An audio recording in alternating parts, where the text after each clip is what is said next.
আসসালামু আলাইকুম প্রিয় শিক্ষার্থীরা, সবাইকে শুভেচ্ছা জানাচ্ছি। দূরশিক্ষণ ক্লাসে সবাই নিশ্চয়ই ভালো আছো। পরিচিতি: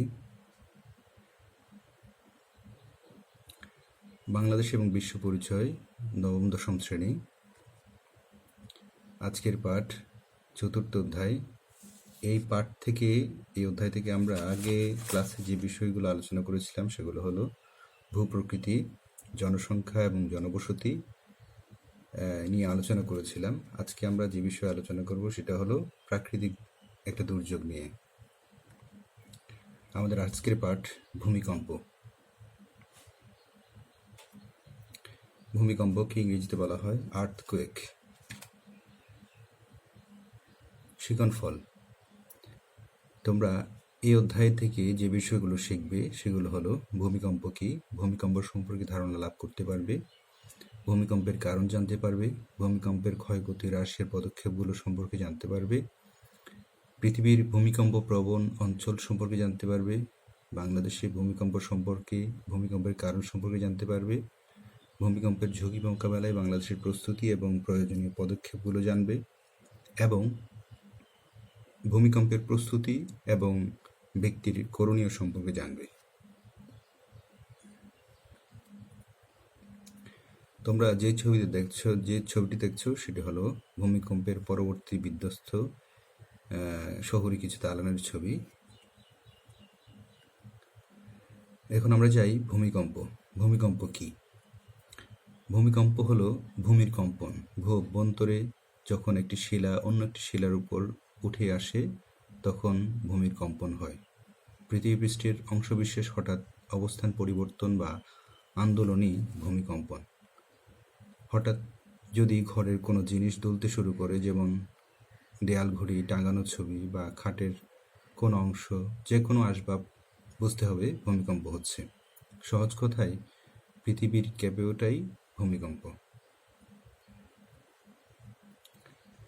সাধারণ জ্ঞানে ভূমিকম্প শব্দটি দ্বারা যে কোনো প্রকার ভূকম্পনজনিত ঘটনাকে বোঝায়, সেটা প্রাকৃতিক অথবা মনুসৃষ্ট যাই হোক না কেন। বেশিরভাগ ভূমিকম্পের কারণ হলো ভূগর্ভের ফাটল এবং স্তরচ্যুতি হওয়া, কিন্তু সেটা অন্যান্য কারণ যেমন অগ্ন্যুৎপাত, ভূমিধস, খনিতে বিস্ফোরণ বা ভূগর্ভস্থ নিউক্লিয়ার গবেষণার ঘটানোর আণবিক পরীক্ষা থেকেও হতে পারে।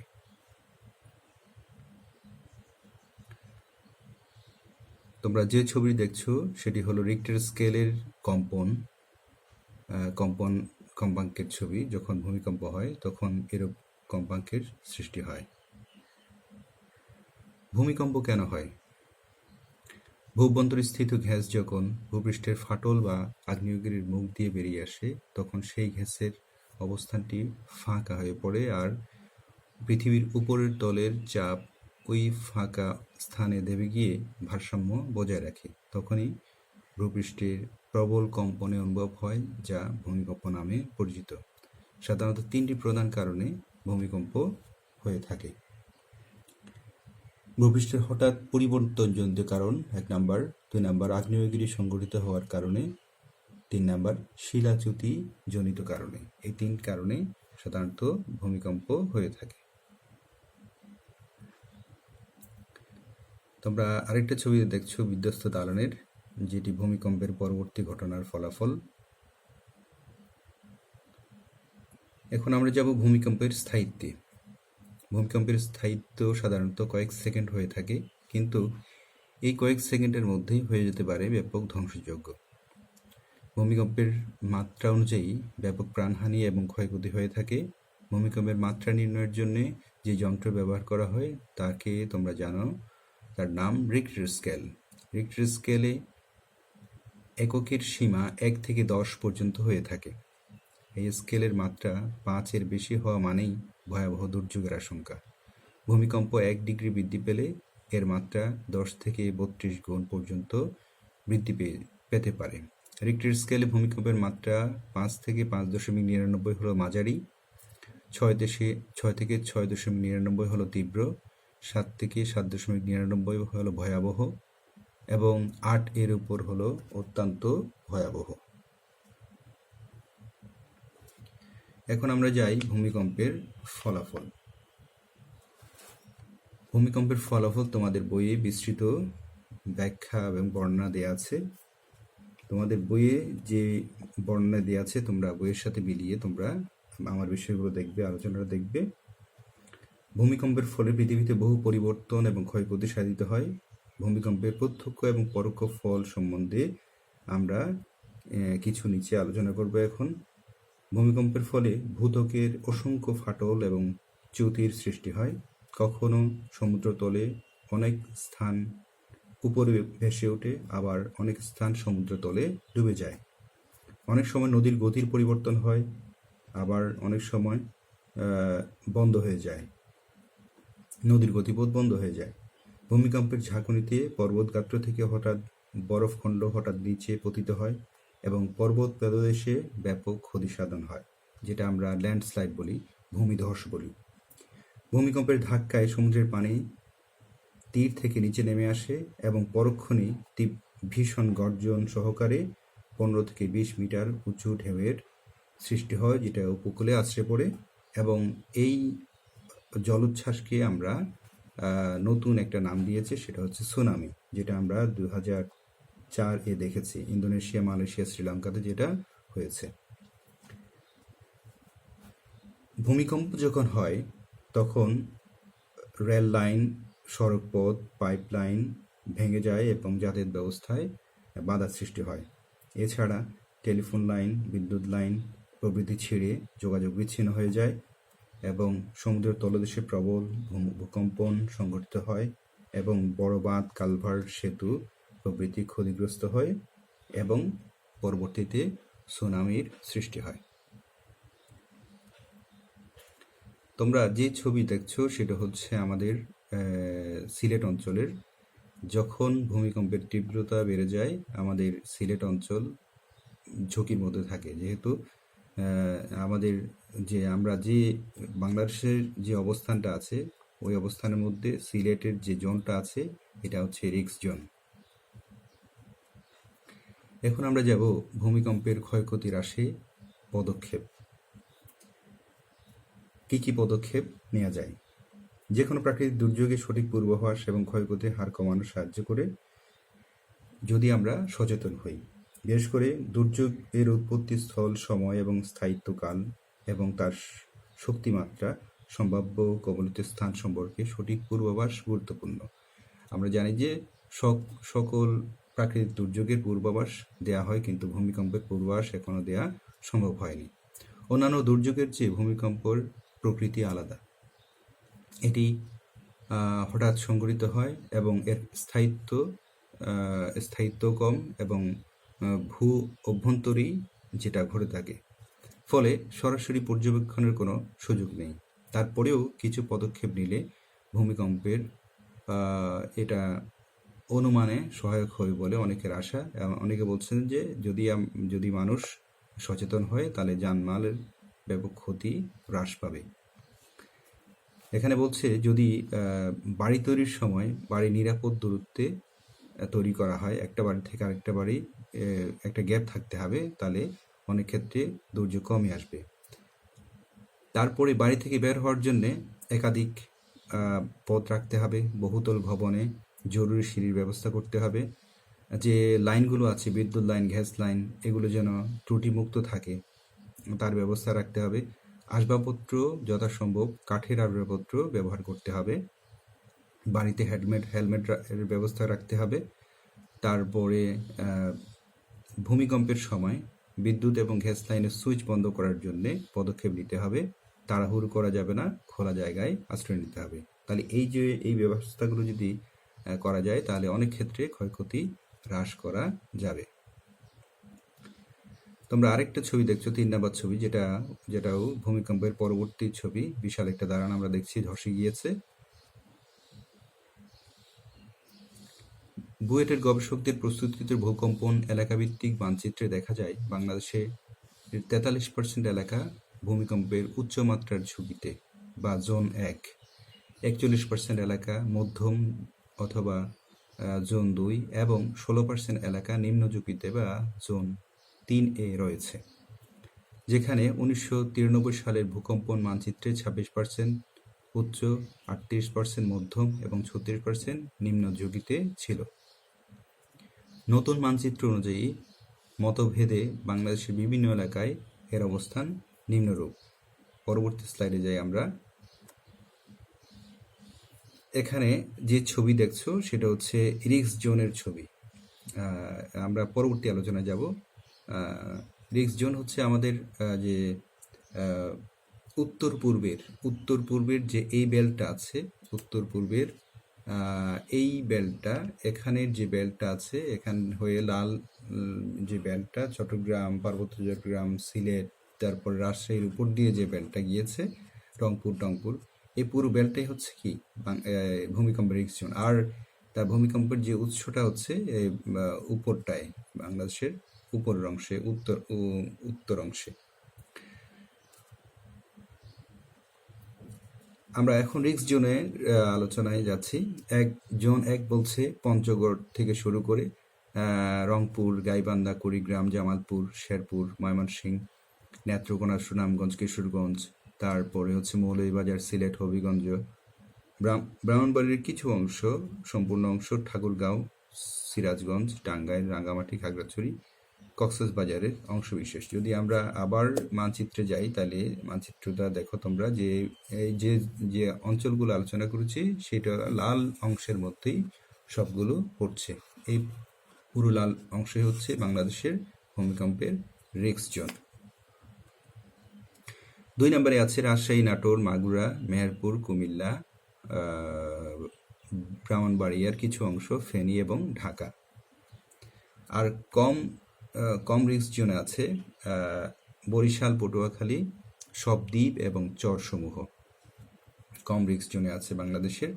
যে আমি আরেকটা মানচিত্র আমরা দেখি, যেটা রিস্ক জোন এখানে দিয়েছে, এই অংশ, লাল অংশটা যেটা হয়ে এখানে পর্যন্ত এসছে, আর হলুদ অংশ হচ্ছে 2 নম্বর রিস্ক জোন, এবং 3 নম্বরটা হচ্ছে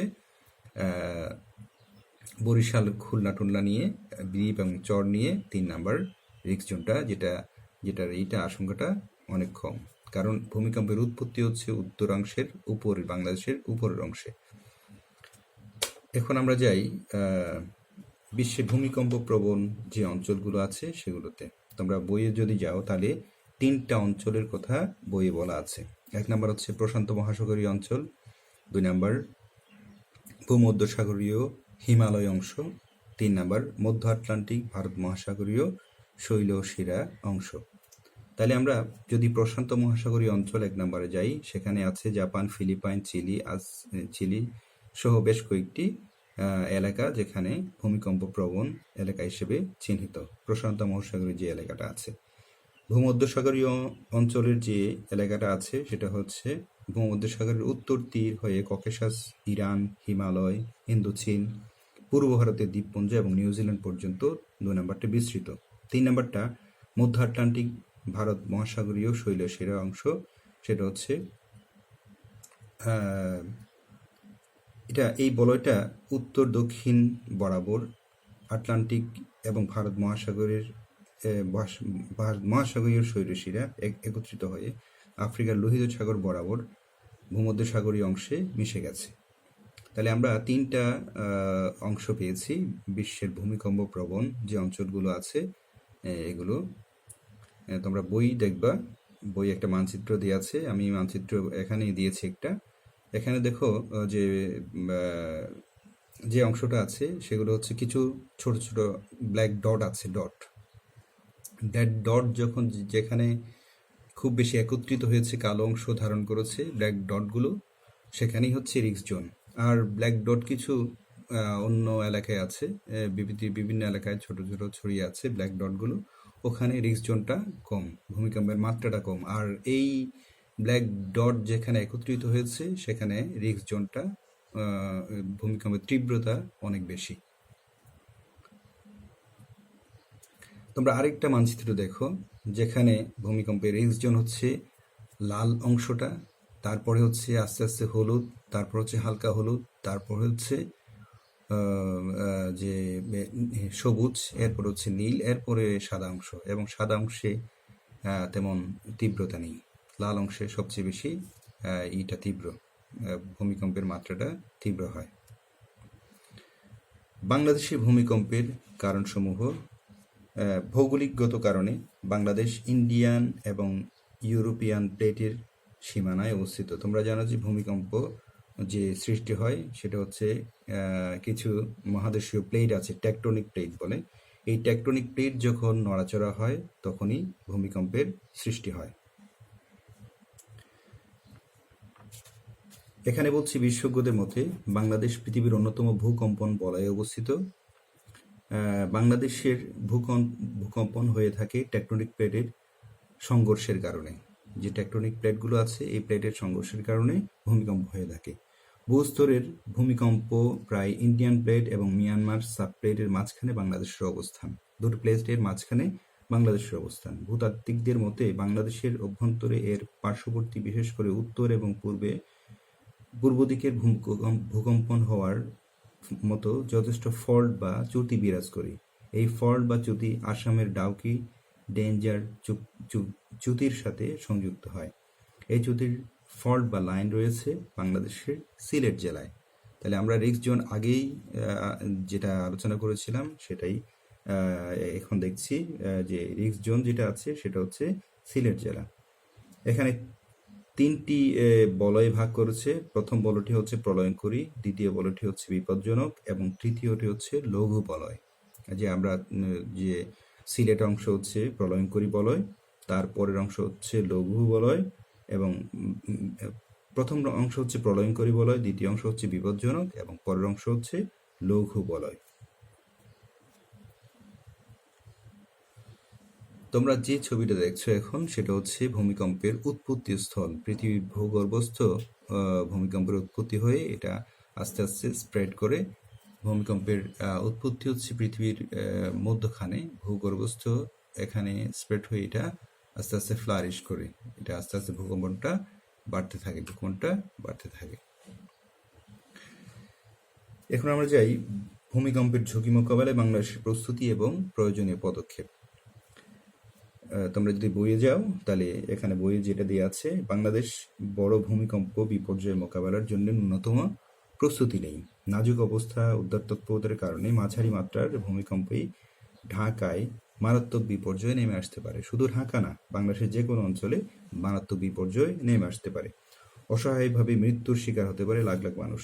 জনসংখ্যার ঘনত্ব, পরিকল্পিত নগরায়ন, অধিক বহুতল ভবন, খোলা জায়গার অভাব, সরু গলিপথ, উদ্ধার তৎপরতার দুরবস্থার কারণে রাজধানী সহ অন্যান্য যে এলাকায় ভূমিকম্পজনিত ঝুঁকি দিন দিন বাড়ছে। ভূমিকম্পের ঝুঁকি মোকাবেলায় বাংলাদেশের প্রস্তুতি। আমরা আগেই জেনেছি যে এটা প্রস্তুতি তেমন ভালো না, যেটা কারণ ভূমিকম্প হঠাৎ করে আসে। হঠাৎ করে যদি সবকিছু তছনছ হয়ে যায় তাহলে উদ্ধার তৎপরতার ক্ষেত্রে সমস্যা হয়ে যায়। সেটা যে কোনো দেশের ক্ষেত্রেই প্রযোজ্য, শুধু বাংলাদেশ না। এখন আমরা যাই ভূমিকম্পের ঝুঁকি মোকাবেলায় বাংলাদেশের প্রস্তুতি। ভূমিকম্পর জন্য যে সকল প্রস্তুতি নেওয়া উচিত তা হলো, যারা নতুন বাড়িঘর করবেন তাদেরকে স্ট্রাকচার এবং ডিজাইন করার জন্য ন্যাশনাল বিল্ডিং কোড অনুসরণ করতে হবে। যারা নতুন বাড়ি করবে, দালান করবে, তারা সরকারের যে বিল্ডিং কোড আছে এই বিল্ডিং কোডকে অনুসরণ করতে হবে। তারপরে পাকা বাড়ি নির্মাণের জন্য ক্ষয়ক্ষতি রোধ করার জন্য সরকারের নির্দেশনা মেনে চলতে হবে। ইটের দেয়াল করার জন্য 4 তলার ভবনের বেশি না করা, যেগুলো ইটের দেয়াল হয়। আর কনক্রিটের ক্ষেত্রে যারা কনক্রিট ব্যবহার করে, কনক্রিটের যে ঢালাইগুলো হয় সেখানে পর্যাপ্ত রড ব্যবহার করতে হবে। আর বাংলাদেশের যে গ্রামাঞ্চলে টিনের বাড়িগুলো আছে সেগুলোর আশঙ্কা অনেক কম, আর মাটির ঘরগুলোতে ভূকম্পন প্রতিরোধ ক্ষমতা আরও কম। সেখানে বলছে যে মাটির ঘরগুলোতে কাঠ ব্যবহার করার জন্য এবং বাঁশ ব্যবহার করা যাবে মাটির পিলারের ভিতরে। অনেক সময়